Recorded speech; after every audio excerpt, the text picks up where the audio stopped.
Insight Law, saya bisa menemukan pola yang meninggal karena kecelakaan kerja itu profilnya kayak gini. Perempuan sebelum umur 24 tahun, kalau sekolah itu selalu lulus tepat waktunya lebih tinggi daripada laki-laki. Orang korap itu karena tamak, makin banyak mobilnya makin korap, makin banyak hartanya makin korap. Di luar dugaan bahwa ternyata jenis kelamin berpengaruh. Di luar dugaan bahwa ternyata umur bisa berpengaruh. Data mining memperkuat persepsi in the business domain.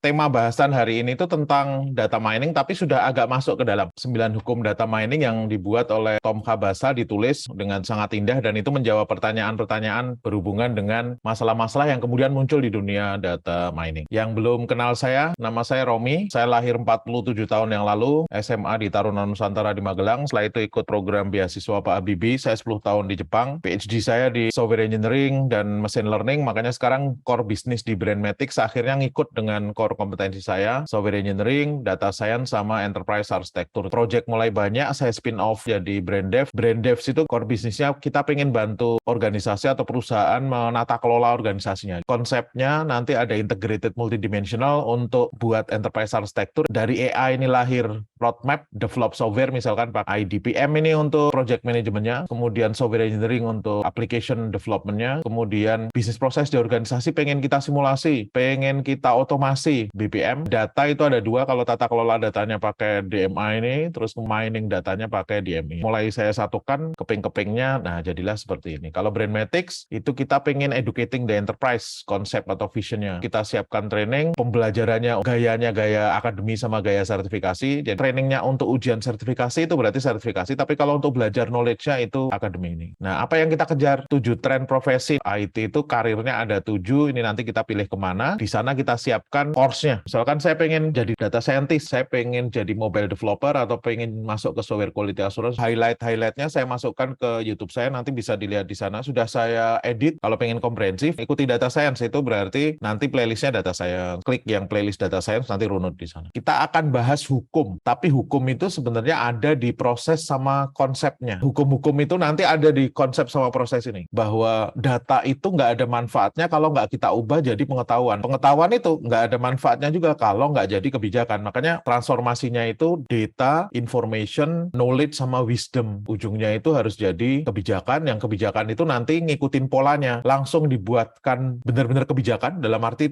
oh, association rules kita pakai untuk data transaksi di belanja di Carrefour atau Indomaret. Kita pakai pola yang dihasilkan untuk membuat kebijakan penataan barang di Carrefour atau di Indomaret. Nah, itu namanya kita pakai langsung jadi kebijakan, peraturan-peraturan direktur, peraturan-peraturan kepala cabang, dan seterusnya. Atau pengetahuan dapat, nggak kebijakan, tapi arahnya itu kebijakan yang langsung kita masukkan ke sistem. Insentif driver di Gojek menetapkan Grab Point misalkan, menentukan kalau kita nonton Netflix itu, setelah kita nonton misalkan Umbrella Academy, kita disarankan nonton apa lagi. Nah, itu pakai association rules juga. Itu ada yang embed ke sistem, ada yang embed ke benar-benar kebijakan dalam arti permen, perdir, dan seterusnya. Tapi intinya, data harus kita olah jadi pengetahuan, terus kemudian kebijakan. Ini saya ceritakan sedikit contoh sederhana. Ketika saya dulu pulang ke Indonesia, bos saya ngomong, Mas Rom, ada masalah di kehadiran pegawai kita yang tidak disiplin. Saya pengen buat kebijakan, kata pimpinan saya. Nah, saya kemudian analisis, saya datang ke Biro SDM, saya cek absensi, 2 Desember 2004, datang 7.20, pulang 15.40, ini pegawai NIP 1103. NIP 1156, 751, 1600. Dari sini itu kalau saya lihat, ada yang warnanya hijau sama ada yang warna merah. Merah ini bahaya, hijau ini rajin. Merah itu pulangnya kecepatan. Kalau yang hijau itu good. Apakah cara menyimpulkan saya ini sudah benar? Ternyata enggak. Karena apa? Data itu fakta terekam, nggak ada maknanya. Kalau saya lihat satu hari ini, ya mungkin rajin, tapi hari berikutnya bisa aja dia nggak datang. Ini nggak fair kita lihat satu hari terus kemudian menjudge orang. Data ini harus saya kumpulkan. Sampai saya dapat informasi statistik akumulasi bulanan kehadiran pegawai. Nah, informasi itu levelnya lebih tinggi sedikit dibandingkan dengan data. Informasi itu rekap dari data. Informasi itu statistik dari data. Berapa rata-rata, berapa median, berapa kuartil, volatil. Nah, itu namanya statistik dari data. Itu masuknya levelnya ke informasi, bukan lagi data biasa. 1103 yang tadi saya curigai ternyata masuk terus. Nggak pernah alpha, cuti, sakit, telat. Tapi 1173 yang saya puji, 1180 yang saya puji, ternyata masuknya cuma 10 kali. 1180 lebih banyak sakitnya daripada masuknya. Nah, ini informasi itu mulai kita dapat insight. Tapi ini terlalu bahaya kalau kita langsung buat kebijakan gitu ya. Terlalu bahaya juga. Informasi ini insight-nya dapat, tapi kita lihat dulu polanya. Selama 10 tahun, pola kebiasaan kehadiran mingguan pegawai itu seperti apa? Nah, ini namanya pengetahuan. Saya lihat yang anomali, ternyata Jumat itu banyak yang pulang cepat, Senin itu banyak yang telat. Ketika melihat ini, bos saya ngomong, udah Mas Romi, stop, saya pengen buat kebijakan. Saya bilang, sebentar Bu, ini analisisnya belum tuntas. Kalau hari Jumat, saya kasih aja kalau uang 50.000 kalau nggak pulang cepat, hari Senin kalau nggak telat, saya kasih juga 50.000. Saya bilang, ini belum tentu masalahnya uang gitu ya. Cuman waktu itu bos saya ngomong, udahlah pokoknya UUD, ujung-ujungnya duit. Akhirnya diberi insentif, yang Jumat nggak pulang cepat 50.000, yang Senin nggak terlambat 50.000. Apa yang terjadi? Nggak ada kenaikan signifikan juga. Tadinya tercapai 3%, ini naik jadi tercapai 4%, tapi nggak signifikan. Kemudian saya sampaikan, pengetahuan itu ini betul, tapi pola-pola yang lain belum saya lihat. Contoh, pola profil pegawai kita itu sebenarnya asalnya dari mana, sekarang tinggalnya di mana, apakah bersama keluarga atau enggak. Saya lihat ternyata 80% itu pindahan dari Bandung dan Cianjur yang dekat Cibodas sana. Efeknya apa? Mereka Sabtu Minggu memang pulang. Ada yang pulang ke keluarganya karena keluarganya di sana, ada yang memang pulang mengunjungi orang tuanya, dan itu hampir setiap Sabtu Minggu. Kalau Sabtu berangkat 2004 ini, belum ada tol, lewatnya puncak, buka tutup. Mereka risiko tinggi kalau berangkat Sabtu. Akhirnya mereka memilih berangkat Jumat. Berangkat Jumat itu kalau pulangnya jam 5 sore, Semanggi puterannya sudah macet. Nggak mungkin lagi mereka ini capek. Makanya lebih enak itu Jumat itu setelah Jumatan pulang. Senin itu kenapa kok telat? Gara-gara ketika Jumat pergi luar kota kan, terus kemudian Minggu baru balik, macet, capek, malam baru nyampe. Senin paginya nggak bisa berangkat pagi. Dan polanya, pengetahuannya sudah ketahuan, dan nggak hanya satu pola tentang kebiasaan kehadiran, tapi pola profil pegawai. Saya cek semua, baru kemudian saya usulkan kebijakan. Gimana kebijakannya seperti ini? Senin dan Jumat itu kita atur jam kerjanya. Yang pertama, hari Senin kita mulai jam 10, hari Jumat setelah Jumatan pulang. Nah, kita punya hutang 4 jam. 4 jam itu saya cek lagi dari polanya. Ternyata setiap hari itu mereka masuknya, teman-teman saya masuknya nggak jam 8 pagi, enggak, tapi jam 8 kurang 15, jam 8 kurang 30. Pulang itu juga nggak persis jam 4 gitu ya, jam 4.15, jam 4.30 dan seterusnya. Makanya sisa 4 jam itu saya nanti akan masuk-masukkan ke pagi dan sore, tapi sedikit-sedikit, ngikutin pola mereka. Sisa jam kerja saya compensate ke Senin itu nggak pulang jam 4, pulangnya habis maghrib. Selasa itu masuknya 8 kurang 15, pulangnya jam 17.15. Nah, saya masuk-masukkan ke pagi dan sore, dan itu nggak terasa bagi mereka. Jumat bisa pulang setelah Jumatan. Nah, ini salah satu contoh data. Kalau saya olah jadi informasi, insight-nya mulai keluar, tapi benang-benangnya belum kelihatan. Begitu ada pengetahuan, kita ubah jadi pengetahuan, polanya mulai kelihatan, kita dapat insight yang lebih dalam, kita bisa ambil kebijakan dari beberapa pola yang kita dapatkan dari pengetahuan dan hasil insight itu. Nah, konsep inilah yang kemudian dipakai orang untuk menciptakan disiplin ilmu. Saya pengen mengolah data organisasi jadi pengetahuan. Kalau kita lihat perjalanannya, data absensi pegawai, saya ubah jadi informasi statistik kehadiran pegawai, saya ubah lagi jadi pola kebiasaan datang pulang pergi pegawai, sampai kebijakan penataan jam kerja pegawai. Nah, orang komputer melihat ini, data yang beraneka ragam tadi, saya pengen siapkan cara, metode, algoritma untuk mengolah supaya jadi pola pengetahuan. Dengan pola pengetahuan tadi, kita bisa membuat kebijakan, bisa membuat prediksi yang nanti penting untuk memberi nilai untuk organisasi. Data mining itu kita lakukan untuk apa? Ada manfaat di organisasi gitu ya nih. Definisinya disiplin ilmu yang mempelajari metode untuk menemukan pola pengetahuan, formula aturan maupun insight dari data yang beragam, volumenya besar dan seterusnya. Makanya kalau kita lihat building block-nya, data mining atau data science itu data saya olah pakai metode atau algoritma, jadilah pengetahuan. Dan ini nanti kalau kita pakai tools-tools yang modern dan visual seperti RapidMiner, Nime, itu gaya bekerjanya seperti ini juga. Tempelkan data, olah pakai algoritma, jadilah nanti pengetahuan. Selalu kayak gitu nanti polanya kan. Saya kok pusing ya Pak lihat beraneka ragam jargon. ini seperti tadi saya sampaikan, kenyataan bahwa kita pengen mengubah data jadi pengetahuan ini bisa dari banyak bidang. Orang manajemen tadi, kita pengen mengelola pengetahuan, nah jadilah knowledge management. Juga ini saya pakai untuk urusan bisnis intelijen. Tapi intinya sama sebenarnya. Kalau orang komputer pakai data mining, itu sebenarnya untuk data terstruktur. Nanti kalau tidak terstruktur namanya text mining. Semuanya ini nanti dikumpulkan di era sekarang disebutnya dengan big data atau data science. Proses penemuan data mengolah jadi pengetahuan, itu konsepnya ketika urusan data terstruktur, data mining, ini kalau orang komputer tidak terstruktur text mining atau information retrieval, dulu di 1990 ini disebut knowledge discovery in database, di era 2010 ke atas disebut data science, big data, dan seterusnya. Orang ekonomi, ekonometrik misalkan pakai istilah bisnis intelijen, predictive analytics, orang library science, ada yang menggunakan information harvesting, knowledge extraction, dan seterusnya. Tapi konsepnya sebenarnya sama. Jargon baru, tapi sebenarnya ini metode-metode yang kita pelajari sama. Nanti kalau kita lihat bahwa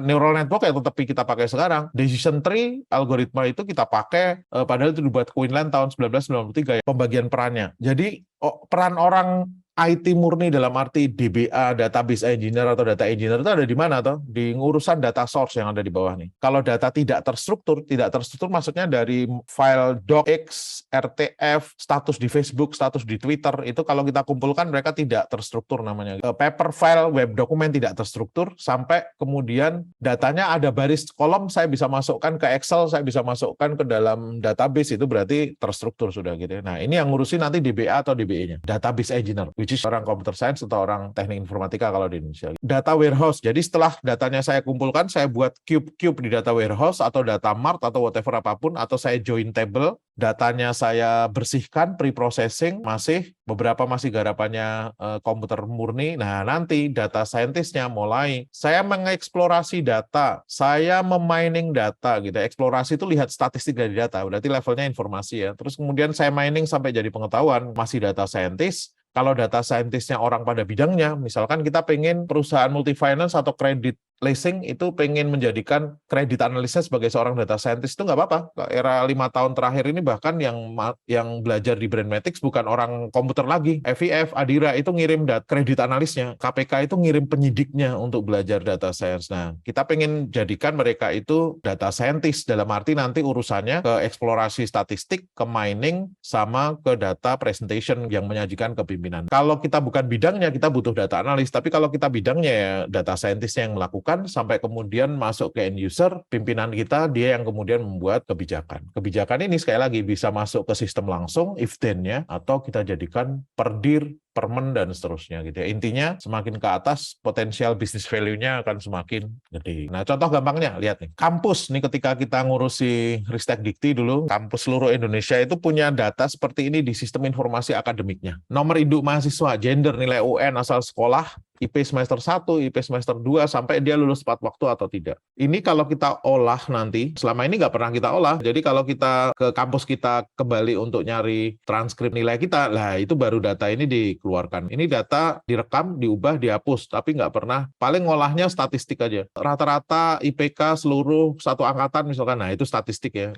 Jadi kalau kita hanya pengen tahu dari data itu, berapa persen mahasiswa yang bekerja, berapa laki-laki perempuan, komposisinya, rata-rata IP semester, rata-rata IPK, rata-rata mereka sekolah berapa tahun, rata-rata umur mahasiswa. Nah, itu semua nanti nggak perlu pakai data science platform seperti IBM Watson, NIME, RapidMiner, nggak. Cukup pakai Excel atau Tableau saja. Dulu kita pakai Excel juga oke. Kalau di era sekarang orang pakai Tableau, lebih advance. Nah, nanti cari seperti ini. Ini informasi levelnya, belum ke pengetahuan. Tapi kalau kita pengen tahu, dari data seperti ini tadi, sebenarnya profil orang yang lulus tepat waktu dan enggak itu yang seperti apa? Loh, nanti keluar if then-nya ini. Ini mulai saya butuh data science platform. RapidMiner, saya butuh NIME, saya butuh R, saya butuh Python kalau kita pengen coding sendiri gitu ya. Nanti jadi seperti ini. Ternyata faktor yang paling berpengaruh itu status mahasiswa loh. Status mahasiswa kalau sambil bekerja, yang paling menentukan status mahasiswa. Kalau sambil bekerja tergantung IP semester 2. IP semester 2-nya di atas 3,5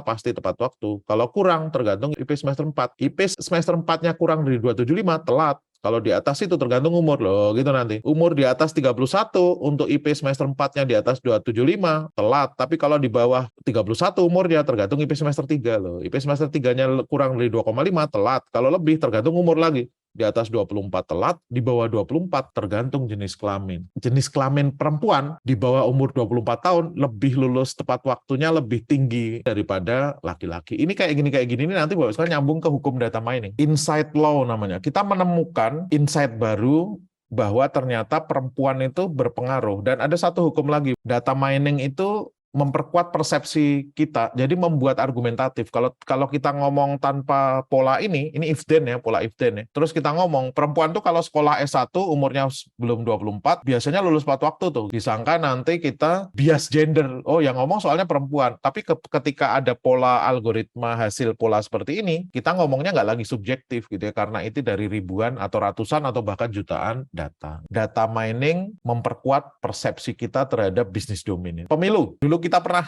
ngurusi ini juga, kita ambil datanya dari KPU. Kalau hanya pengen tahu sekali lagi, partai mana yang unggul, nomor urut informasi itu cukup pakai Excel sama Tableau.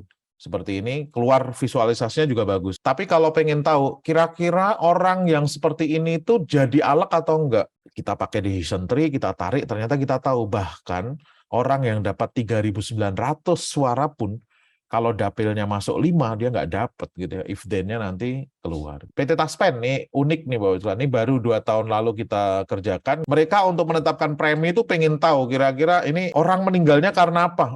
Profil orang yang meninggal tanpa kecelakaan itu biasanya seperti apa? Ini kita nggak mendahului Gusti Allah ya, enggak ya. Cuman kita melihat apakah ada pola ini sebenarnya. Jadi orang yang meninggal tanpa kecelakaan, orang yang meninggal karena kecelakaan kerja, atau yang meninggal itu polanya kira-kira seperti apa. Sekali lagi, kalau hanya informasi, statistik, berapa rata-rata usia, jumlah klaim yang diajukan, jumlah peserta, cukup pakai Excel atau Tableau. Kalau di kuadran Gartner itu nanti kuadrannya beda. Kalau kayak Excel, Tableau itu masuk ke data visualisasi. Tapi kalau kayak IBM Watson, RapidMiner, NIME, itu masuknya nanti ke data science platform gitu. Nah, kita jadi tahu sekarang if then-nya, bahwa orang yang dengan profil seperti ini itu biasanya meninggal tanpa kecelakaan. Bahwa orang dengan jumlah anak dan umur sekian gitu ya meninggalnya dan seterusnya. Kita bantu Kementerian Keuangan ngurusi Bapak Ibu. Kenapa laki-laki itu masuk, meskipun masuknya itu 55% laki-laki, 45% perempuan, jadi hampir 50-50, tapi ternyata yang jabat itu akhirnya 13% aja yang perempuan, sisanya 87% laki-laki gitu ya. Nih, jawabannya nanti pakai bukan informasi, bukan statistik dari data ini. Kalau statistik dari data kita hanya dapat komposisi pegawai laki-laki perempuan, rata-rata masa kerja gitu tok. Tapi begitu kita olah dalam bentuk pola pengetahuan langsung keluar kira-kira kenapa kok laki-laki karirnya bisa lebih cepat dan pasti, karena salah satu faktor orang naik ke pangkatan itu adalah mutasi promosi. Nah, perempuan kemudian memilih berhenti di satu kota ikut suami. Nah, nanti ada banyak lagi faktor-faktor yang lain yang berhasil kita keluarkan. Pola model pengetahuan itu nanti bentuknya nggak hanya tree kayak tadi ya. Tree salah satu jenis. Selain itu ada rumus regresi, fungsi regresi kalau kita main-main linear regression dan seterusnya. Ada bentuknya korelasi, ada bentuknya cluster dan seterusnya. Gitu ya. Ini bentuk pengetahuan yang saya maksudkan. Nah, sekarang kita lihat. Nih saya ulang lagi yang dari yang dulu kita sudah pelajari juga ya. Ngomongin data mining itu pasti akan balik ke 5 ini. Kata Larose seperti itu di bukunya. Apapun omongan kita ke urusan data mining pasti akan balik ke 5 hal ini. Larose nyebut data mining rules, kata dia. Peran utama data mining itu, nanti ini sambil kita hafalin aja. Estimasi, forecasting, klasifikasi, clustering, sama asosiasi. Kita lihat data, dalam 5 menit kalau kita nggak bisa nyimpulkan ini mau masuk ke kategori yang mana, itu kita nggak bisa disebut data scientist yang benar. Makanya kalau di kampus, saya ngajar, saya pakai patokan 5 ini. Mahasiswa tak kasih data, terus kemudian tak suruh nyebut, oke, ini masuk yang mana? Apakah estimasi, forecasting, klasifikasi, clustering, atau asosiasi? 5 menit dia nggak bisa, belum saya lanjut. Ini peran utama data mining. Nanti, cara menentukannya gimana? Cara menentukannya pakai tipe data dari data itu. Data set yang kita pakai itu kan bentuknya seperti ini. Contoh bunga iris ya, jenis bunga iris. Bunga pertama itu ternyata saya ukur. Jadi penelitinya ngukur panjang sepal berapa, lebar sepal berapa, terus kemudian saya masukkan sepal length, sepal width, petal length, petal width. Penelitinya tahu ini iristosa, dimasukkan ke data ini. Sampai ribuan data kita hasilkan. Nah, data set, kenapa disebut set? Setnya bukan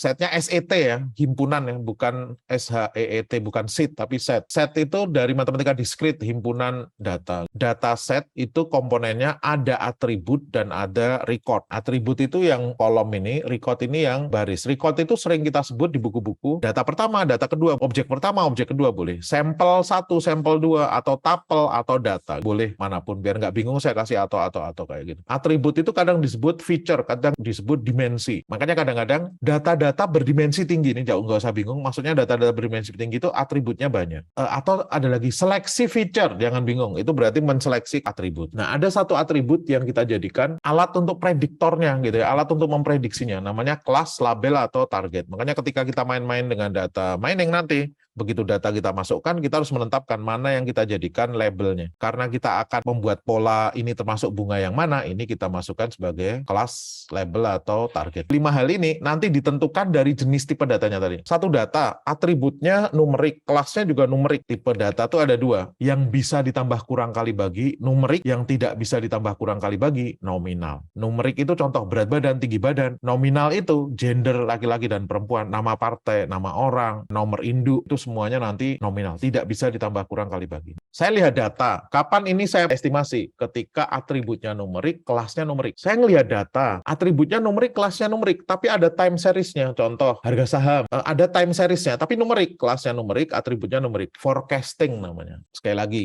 urusan atribut numerik, kelas numerik, itu bisa estimasi atau forecasting. Kalau time seriesnya ada, dan kita jadikan patokan juga, itu namanya forecasting. Nah, berikutnya, atributnya boleh nominal, boleh numerik, tapi kelasnya nominal, namanya klasifikasi. Kayak di depan tadi, saya menentukan orang ini lulus tepat waktu atau tidak, nominal kan kelasnya kan. Saya menentukan orang ini koruptor atau bukan, nominal. Saya menentukan apakah transaksi seperti ini pencucian uang atau bukan, nominal, klasifikasi. Atributnya numerik, tapi nggak punya kelas, nggak ada kelas, itu namanya clustering. Kita pengen menentukan, mengklaster kemiskinan di Indonesia, mana yang masuk ke klaster 1, mana yang masuk klaster 2, itu nggak ada patokan awal kelasnya bahwa ini masuk ke kemiskinan tingkat berapa, enggak, nih kita klaster. Asosiasi, ada 2 gaya, data transaksi itu beli dan tidak, binominal berarti, ada satu lagi asosiasi yang tipe datanya numerik, itu nanti kita olah pakai korelasi, tapi kedua-duanya masuk ke dalam asosiasi. Ini bukan tidak punya kelas, tapi nggak butuh kelas. Jadi estimasi, forecasting, klasifikasi, clustering, asosiasi. Diingat-ingat, algoritma ini nggak usah dihafal. Yang penting kita tahu nih, kira-kira masuk ke kategori yang mana. Cukup data, saya lihat, oh masuk ke estimasi. Algoritmanya nggak perlu dihafal,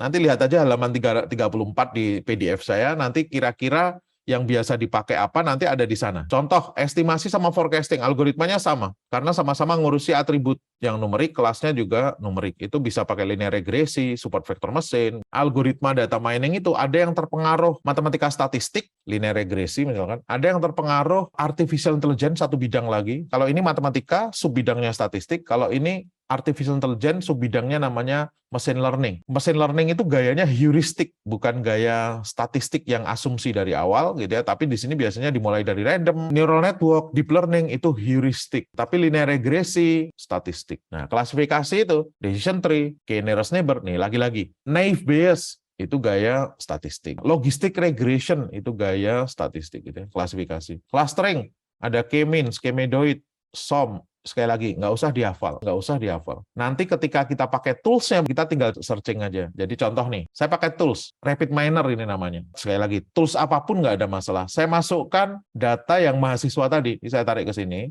Data mahasiswa itu yang kayak gimana? Ya kayak tadi itu, nama, jenis kelamin, status mahasiswa, umur, dan seterusnya, sampai status kelulusannya dia telat atau tepat waktu. Atributnya ada yang nominal, ada yang numerik, tapi kelasnya nominal. Ini kalau kita lihat statistik dari datanya nanti keluar. Jadi ini nominal, status kelulusannya, yang lainnya ada yang nominal, ada yang numerik. Masuk ke sini, dan oh ini berarti harusnya klasifikasi nih. Atributnya boleh nominal, boleh numerik, kelasnya nominal, klasifikasi. Klasifikasi itu algoritmanya yang mana? Lihat halaman 34, decision tree. Nah, setelah tahu, saya tinggal searching nanti di sini. Operator, decision tree, tarik ke sampingnya. Oh, modelnya langsung keluar nanti. Dong, loh, pola rumusnya keluar. Description.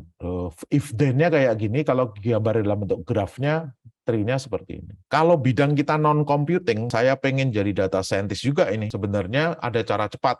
Kita pakai platform-platform data science yang bentuknya visual seperti ini. Kenapa kita sebut visual? Soalnya konsepnya persis seperti yang tadi saya jelaskan. Data saya masukkan, algoritma saya tentukan, hasilnya saya keluarkan, knowledge-nya saya keluarkan dalam bentuk formula. Nah, ini yang disebut dengan pengetahuan atau bentuk lainnya seperti ini. Sekali lagi, estimasi contohnya, waktu pengiriman pizza, atributnya numerik, waktu tempuh targetnya juga numerik. Ini saya punya perusahaan pengiriman pizza nih, pembuatan pizza sama pengiriman. Ada orang pesan ke saya, dari pesan sampai kemudian sampai di tempatnya butuh berapa menit, saya catat setiap transaksi. Gitu ya. Nanti transaksi saya sudah 1.000, saya langsung bisa mempredik, karena apa? Saya sudah punya pengetahuan. Contoh gampangnya estimasi linear regresi tadi ya, atau neural network atau whatever apapun lah. Nanti jadi formula kayak gini.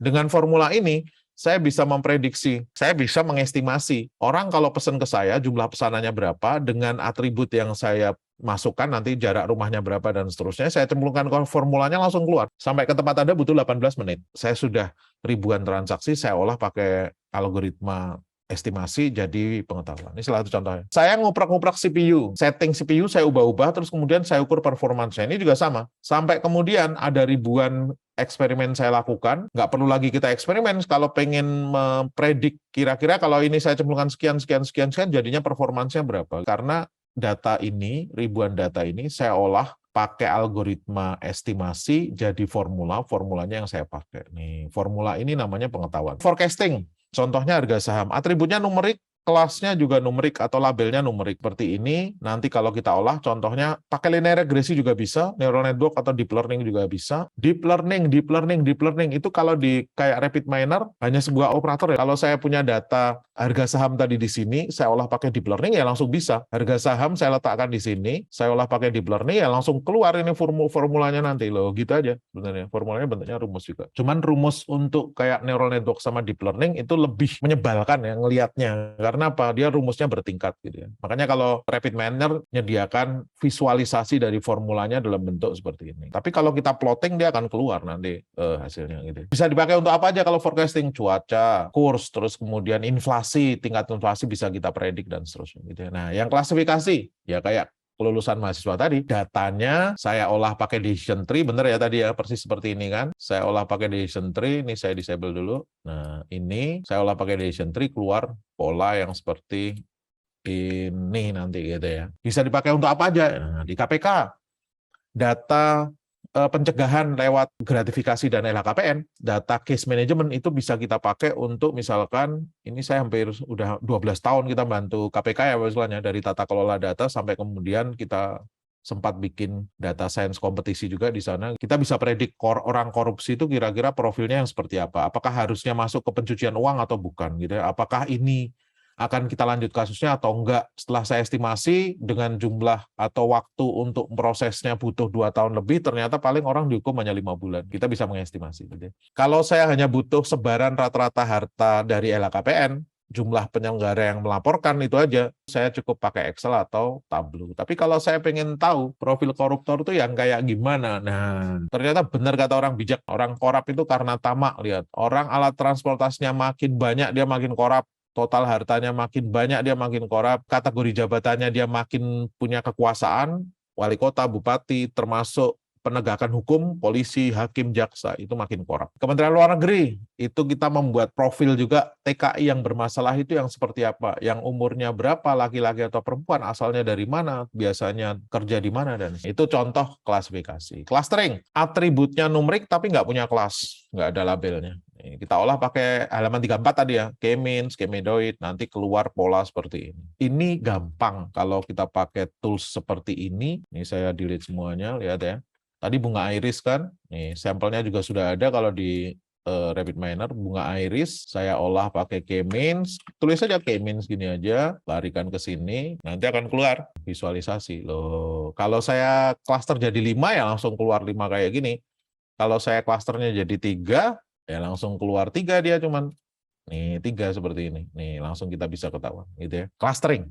Bisa dipakai untuk apa? Banyak jenis pelanggan clustering tingkat kemiskinan, kita bantu Kemsos mengclustering tingkat kemiskinan. Nah, yang kelima, atributnya bisa nominal, bisa numerik. Kalau nominal itu binominal. Data transaksi seperti ini saya olah nanti pakai FP Growth, nanti akan keluar hasil seperti ini. Orang beli Aqua, terus beli sabun, kira-kira tingkat confidence-nya berapa? Kalau satu itu yakin pasti, 0,8 nggak terlalu yakin tapi tinggi. Nah, ini nanti keluar namanya aturan asosiasi. Ini salah satu jenis asosiasi yang pertama. Jenis asosiasi yang kedua nanti saya berikan contoh di belakang ketika jelasin proses ya. Kita bantu Mbak Sarah nanti di belakang kita lihat. Dari sini kemudian kita terapkan. Ini kalau saya sudah tahu rule asosiasi atau aturan asosiasi kayak gini, nanti orang-orang menerapkan dengan cara yang berbeda. Perusahaan-perusahaan teknologi kayak Amazon nggak jadi kebijakan dalam arti permen perdir nggak, tapi masuk yang kedua karena dia technological industry.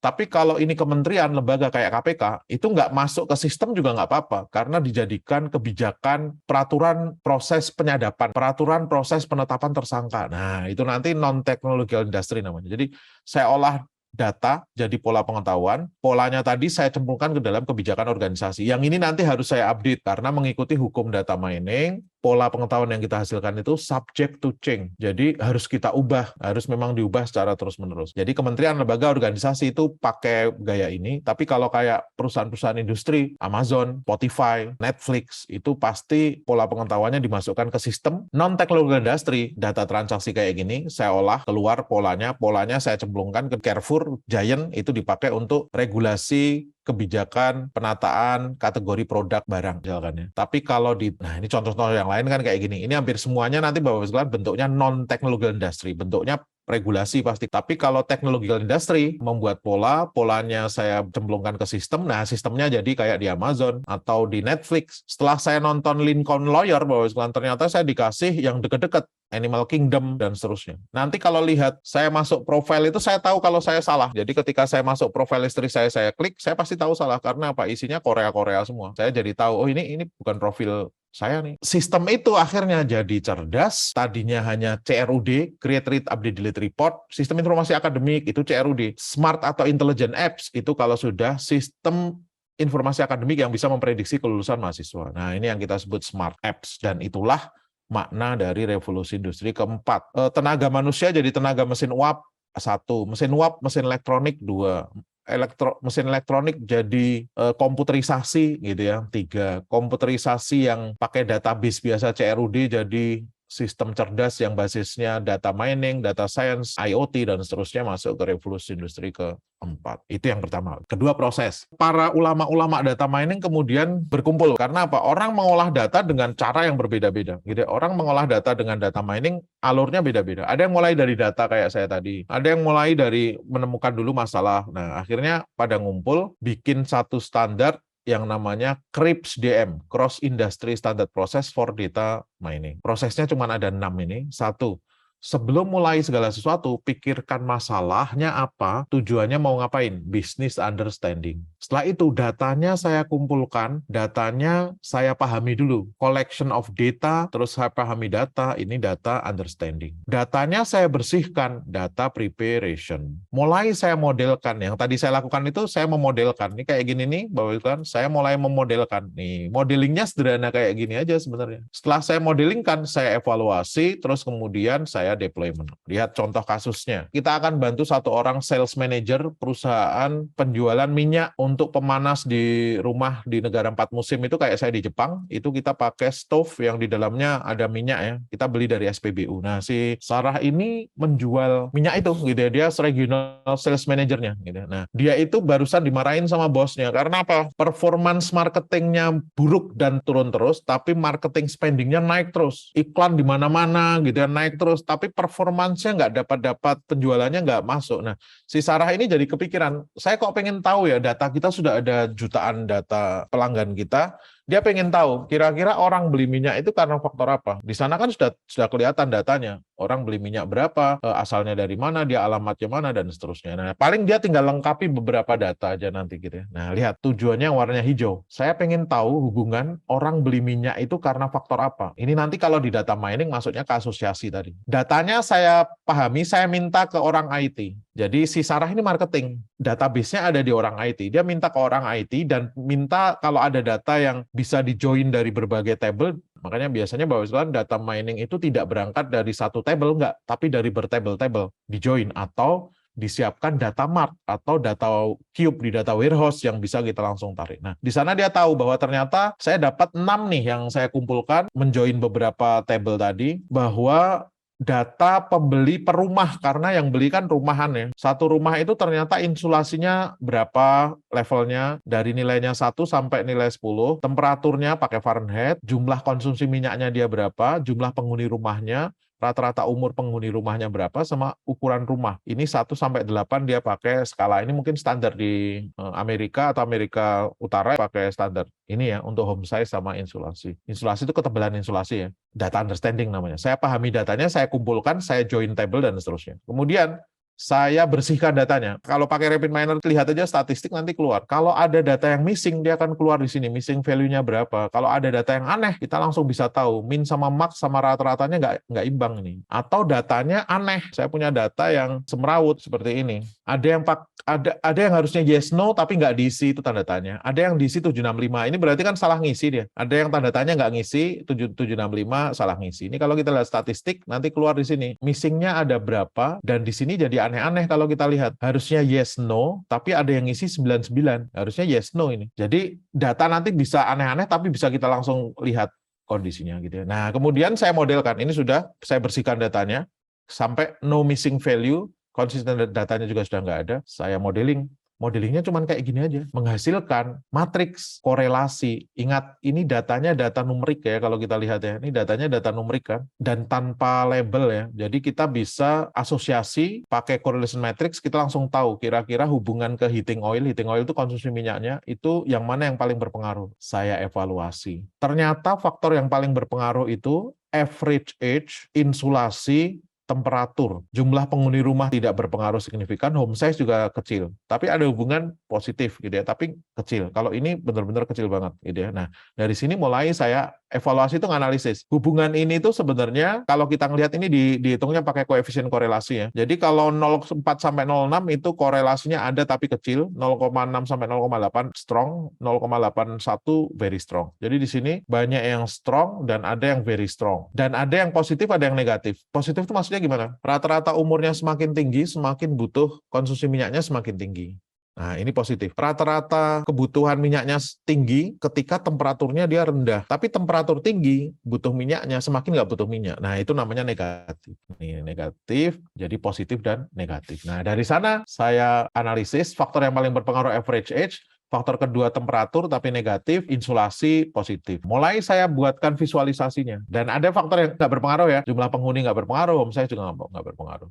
Saya buatkan visualisasinya. Yang paling berpengaruh rata-rata umur. Terus kemudian kita buatkan, karena kita sudah ngerti koefisien korelasi, kalau kita dulu penelitian kayak gini kan, ini variabel bebas, ini variabel terikat. Oh, faktor yang paling berpengaruh ke konsumsi minyak, itu rata-rata umur. Yang lainnya seperti ini. Visualisasi lagi. Korelasi positif dengan rata-rata usia benar, dan ada anomali. Nah, yang warna biru itu saya buat anomali. Merah anomali. Loh, saya analisis, namanya evaluasi nanti. Terus kemudian saya visualisasi lagi, mana yang semakin butuh minyak, berarti insulasi semakin tinggi, semakin butuh minyak, temperaturnya semakin rendah, semakin butuh minyak. Demikian juga sebaliknya. Ada anomali juga, loh, anomalinya saya analisis juga. Ternyata masih ada loh, gitu, meskipun nggak besar gitu ya. Nih, saya visualisasi semua, memudahkan pimpinan kita ketika melihat. Nah, ini selesai evaluasi.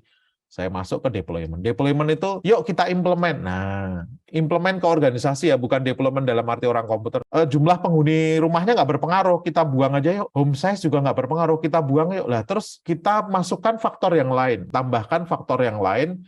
Jangan-jangan jumlah furnace, boiler, atau instrumen-instrumen yang ada di rumah, semakin banyak meja kursinya semakin tinggi. Nah, itu nanti kita masukkan. Ini namanya deployment. Terus yang kedua, tadi kan insulasi itu ternyata tinggi pengaruhnya. Gimana kalau kita membuat peluang untuk kerjasama dengan perusahaan insulasi? Insulasinya nanti masang, dapat minyak gratis 1 liter misalkan gitu ya, kerjasama. Supaya orang tahu bahwa kalau beli minyak ke tempat saya loh gitu. Investigating the role of home insulation. Rata-rata umur dan temperatur tadi berpengaruh banget. Rata-rata umurnya pengaruh paling nomor 1 dan positif, temperaturnya negatif gitu kan tadi kan. Gimana kalau marketing itu saya arahkan gitu ya, saya fokuskan ke kota-kota yang rata-rata umurnya sudah tua sama memang temperaturnya rendah di sana. Nih, saya cari dari City Hall itu ada datanya, nanti marketingnya si Sarah akan memfokuskan marketingnya ke kota-kota yang temperaturnya rendah dan penghuninya sudah sepuh-sepuh gitu ya. Nih, ini salah satu contoh bagaimana akhirnya Sarah terbantu, nanti kalau ikut kelas saya yang 1D atau 1H, Sarahnya terbantu, terus kemudian dia naik jabatan menggunakan data science lagi dan seterusnya. Nah, itu namanya proses nanti, sampai jadi kebijakan-kebijakan kayak gini. Kalau perusahaan kita itu non-technological industry, nggak perlu nyemplung ke sistem, langsung jadi kebijakan aja. Hanya kebijakannya kita update. Ini apa hubungannya dengan hukum? Ternyata tadi, dari pelaksanaan yang konsep dan juga pemrosesan tadi, ternyata berjalan 9 hukum ini. Tom Khabasa nulis di papernya, 9 hukum data mining. Hukum pertama, asal muasal segala solusi data mining itu dari tujuan bisnis. Bisnis di sini tuh bukan bisnis dalam arti bahasa Indonesia ya. Bisnis di sini tuh bisnis urusan maksudnya. Jadi bisnis itu urusan. Jadi ada tujuan organisasi kita, tujuan bisnis itu asal muasal data mining kita terapkan. Makanya ada istilahnya business goals law ini, hukum tujuan bisnis. Yang kedua,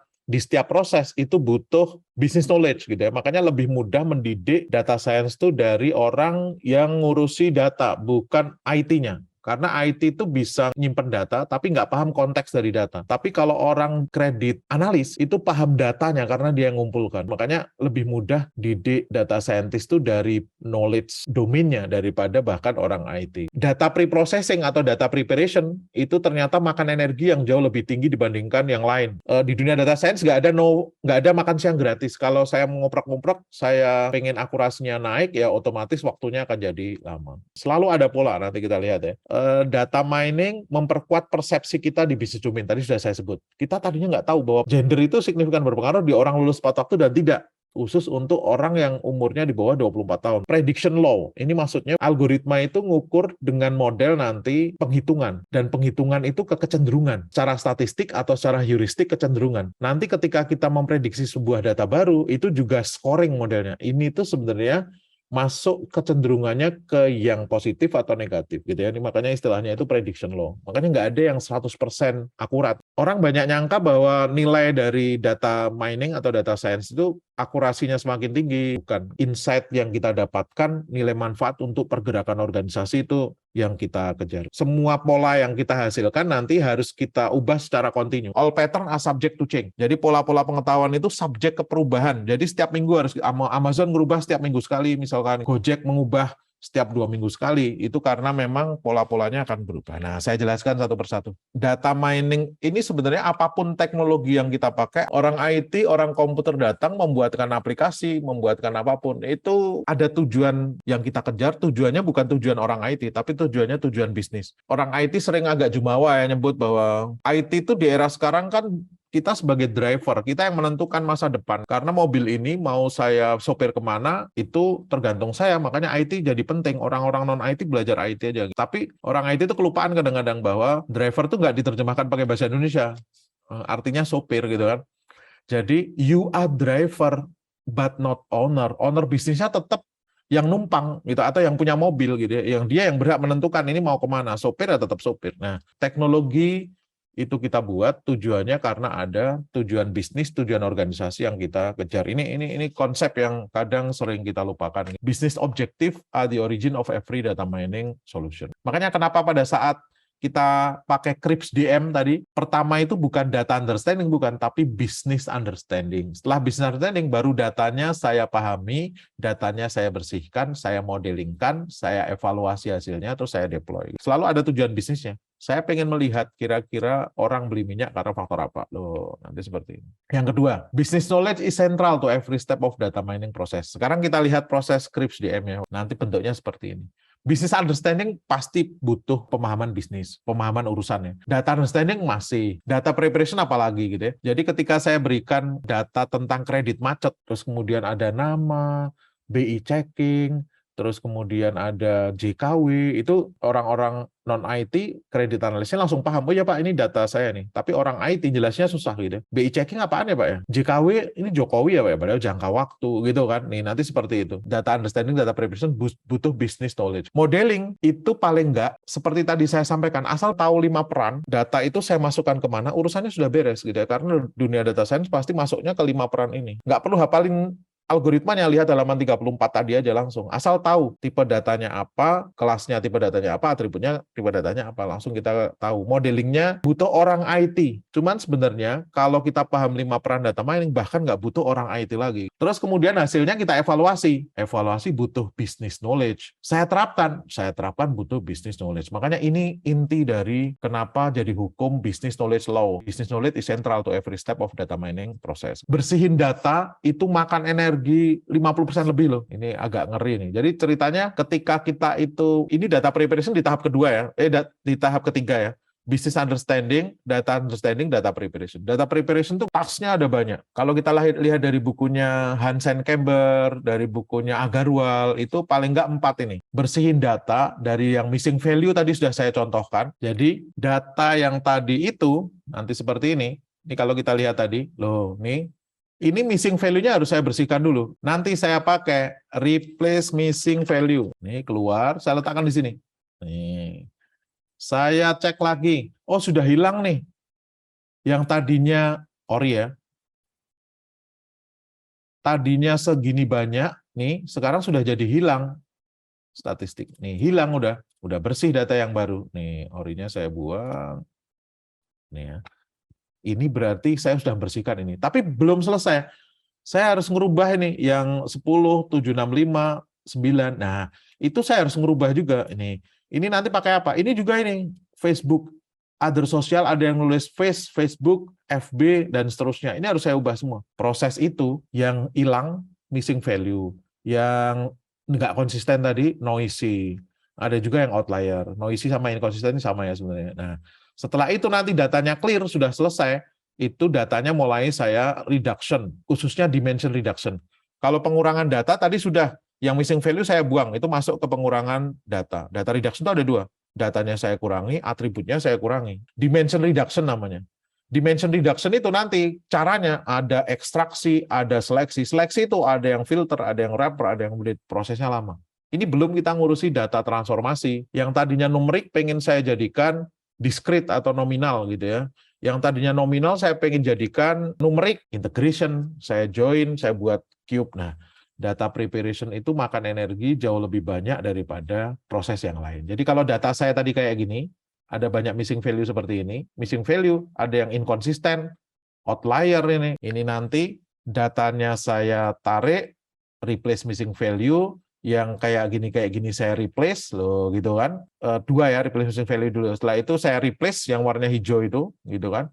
Terus kemudian Facebook itu saya map, saya replace supaya benar gitu dan seterusnya. Proses ini panjang. Nah, yang dimension reduction, feature ekstraksi itu ada ratusan algoritma, feature seleksi yang filter itu ratusan algoritma, feature seleksi yang wrapper itu juga banyak banget algoritma yang bisa kita pakai. Biasanya kita komparasi dulu kayak gini. Nah, nanti saya jelaskan di belakang. Kenapa mengkomparasi? Gara-gara saya pengen nyari yang paling akurat, tapi di dunia data science itu sebenarnya konsepnya nggak ada makan siang gratis. Semakin saya uprek-uprek kayak gini, semakin saya bersihkan datanya, saya akan dapat pola yang paling akurat. Tapi makan energi yang banyak otomatis nih. Makanya istilahnya NFLDM ya. There is no freelance for data miner gitu ya. Karena yang kita selesaikan itu memang kenapa kok harus mengkomparasi? Kenapa? Ya soalnya satu data dengan data yang lain itu kalau istilahnya di dunia komputer itu problem space-nya beda gitu.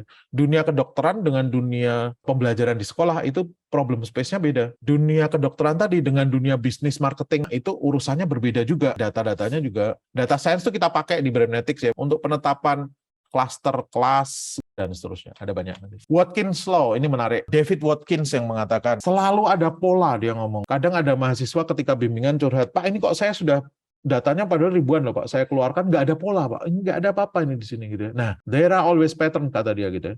Kalau datamu itu nggak ada pola, ya berarti memang itulah polanya. Polanya memang nggak ada pola itu. Polanya nggak ada pola. Bisa saja karena datanya memang random. Contoh nih, saya pengen melakukan forecasting di sebelah rumah saya, itu ada pabrik tahu. Saya pengen forecast produksi tahu hariannya berapa. Setelah saya forecast, kok polanya semrawut ya. Polanya nggak ada gitu ya. Jadi polanya itu sulit banget kita prediksi. Ketika kita tanya lagi, Bu, Ibu gimana Bu cara menentukan prediksi tahu ini gitu. Ya sak pegelnya kaki aja Mas, kalau kaki saya nginjeknya kuat ya saya terusin, kalau lagi males ya saya buat sedikit. Nah, Random memang. Kok nggak ada pola? Ada. Polanya itu ya memang dia acak produksinya gitu ya. Produksinya memang acak, itulah pola. Insight loud. Saya bisa menemukan sesuatu yang di luar dugaan. Saya bisa menemukan pola, ternyata kita bisa memprediksi ya. Orang yang meninggal karena kecelakaan kerja itu profilnya kayak gini. Perempuan sebelum umur 24 tahun, kalau sekolah itu selalu lulus tepat waktunya lebih tinggi daripada laki-laki. Tapi kebalikannya, dari hasil yang mahasiswa saya lakukan, mahasiswa yang perempuan yang kemudian di atas umur 24 tahun, kalau nerusin kuliah, lanjut S2 atau S3, itu malah lulusnya susah. Tapi laki-laki lulusnya jadi mudah nih. Kenapa? Gitu banyak yang tanya. Nah, ini laki-laki yang nggak jelas ketika kuliah di bawah umur 24 tahun tadi, perempuannya matang-matang, padahal di bawah umur 24 tahun nanti laki-laki ini menikahi perempuan yang matang tadi gitu ya. Jadi diurusi semua sama perempuan. Ini hebatnya para perempuan makanya. Laki-laki yang gembel bambung tadi kopen gitu ya. Sekolah lanjut gampang, bagi perempuan harus ngurusi anak, ngurusi suami pula yang lebih rumit daripada anak. Makanya ini bersyukur nih para laki-laki, kita dibantu para pejuang-pejuang perempuan gitu ya. Data mining memperkuat persepsi in the business domain. Orang korup itu tadinya kita mikir, oh dia hutang, dia caleg hutang terus kemudian korupsi untuk bayar hutang. Oh enggak, orang korup itu karena tamak, makin banyak mobilnya makin korup, makin banyak hartanya makin korup. Di luar dugaan bahwa ternyata jenis kelamin berpengaruh. Di luar dugaan bahwa ternyata umur bisa berpengaruh. Prediksi yang kita lakukan itu scoring. Maksudnya gimana nih? Ini konsep dari prediction law ya. Kalau kita belajar algoritma decision tree, itu algoritmanya kayak gini. Kuncinya di menghitung nilai gain ini. Gainnya paling tinggi itu kita buatkan sebagai node paling tinggi nanti gitu ya. Makanya biasanya kalau saya minta mahasiswa saya ajari mereka buat table kayak gini, data itu saya suruh ngitung berapa gainnya. Gain yang paling tinggi, humidity, di penghitungan pertama, itu kemudian jadikan root yang paling tinggi, humidity. Dan semua data itu nanti yang normal sudah ini, yes. Tapi yang belum, yang high, itu masih tanda tanya karena ada yang beberapa data. Nah, dari sana saya hitung ulang lagi loh, kayak gitu. Berjalan algoritmanya yang ulangi proses untuk setiap cabang, sampai semua kasus pada cabang punya kelas yang sama. Tuh, lihat nih. Ulangi lagi prosesnya, hitung lagi gain. Kalau kita lihat di sini, formula yang dihasilkan nanti itu bentuknya skor ya. Ketika kita implementkan data baru, kita melakukan scoring kan. Data baru itu masuk nilainya berapa, baru kemudian ini masuk collecting group yang mana. Nah, ini konsep dari hukum ini gitu ya, prediction law. Yang kita lakukan dengan meng-apply formula. Formulanya kita hitung berdasarkan penghitungan matematik gitu ya, penghitungan algoritmik. Terus kemudian data baru itu kita scoring, dia kecenderungannya masuk ke yang mana. Makanya nggak pernah ada hasil prediksi itu yang 100% akurat, enggak gitu ya, karena memang kita ngitung kecenderungan. Nilai dari data mining itu ditentukan bukan dari hanya akurasi. Riset data mining itu nanti terbagi menjadi dua ya. Ada yang computing, ada yang orang komputer, sama ada yang orang non-komputer gitu. Kalau orang komputer itu selalu perbaikan algoritma, ngejarnya pakai pengukuran performa dari algoritma, bisa efisiensi, bisa akurasi, dan seterusnya. Tapi makna data mining itu sebenarnya bukan hanya itu. Makna data mining itu benar, kita akan pakai hasil akurasi yang paling tinggi otomatis, tapi maknanya itu sebenarnya kemanfaatan bagi organisasi. Makanya yang non-computing itu arahnya jangan juga ke pengukuran algoritma, enggak, tapi ini seberapa manfaat bagi organisasi saya gitu ya. Ini nanti seperti ini. Ini dipahami karena mengikuti hukum data mining yang ke-8, value law, value dari data mining itu bukan dari akurasi dan prediktif, tapi dari insight yang kita dapatkan dan mendukung perbaikan atau pergerakan organisasi. Masalah data mining itu ada 4 yang paling utama. Datanya banyak, dimensinya banyak, kompleksitasnya tinggi. Ini mau saya pakai untuk apa? Nah, ini pembagian tugasnya nanti 1-3 itu orang komputer yang garap, 4 itu orang non-computing, konsentrasinya ke pola. Kalau orang komputer, konsentrasinya ke akurasi. Makna data miningnya sendiri itu sebenarnya di 4, gitu ya, pemanfaatan polanya tadi. Amazon kenapa harus merubah polanya setiap minggu, setiap 3 hari, setiap 2 hari, bahkan ada yang setiap hari, gitu ya. Kalau perubahannya signifikan, kita ubah setiap hari. Karena semua pola itu subject to change. Ada satu orang, Sarah kalau nggak salah, menggunakan pola yang dibuat 2 tahun yang lalu untuk memprediksi data barunya dia. Itu terlalu lama, gitu ya. Pola 2 tahun lalu itu terlalu lama. Harusnya polanya 5 tahun terakhir gitu ya. Jadi sampai hari ini itu saya masukkan. Kalau polanya saya ambil pola yang 2 tahun lalu, itu sudah kelewat. Selama 2 tahun ini banyak banget perubahan. All patterns are subject to change gitu ya. Harus kita ubah terus-menerus. That's all. Itu yang bisa saya sampaikan hari ini. Mudah-mudahan ada manfaatnya.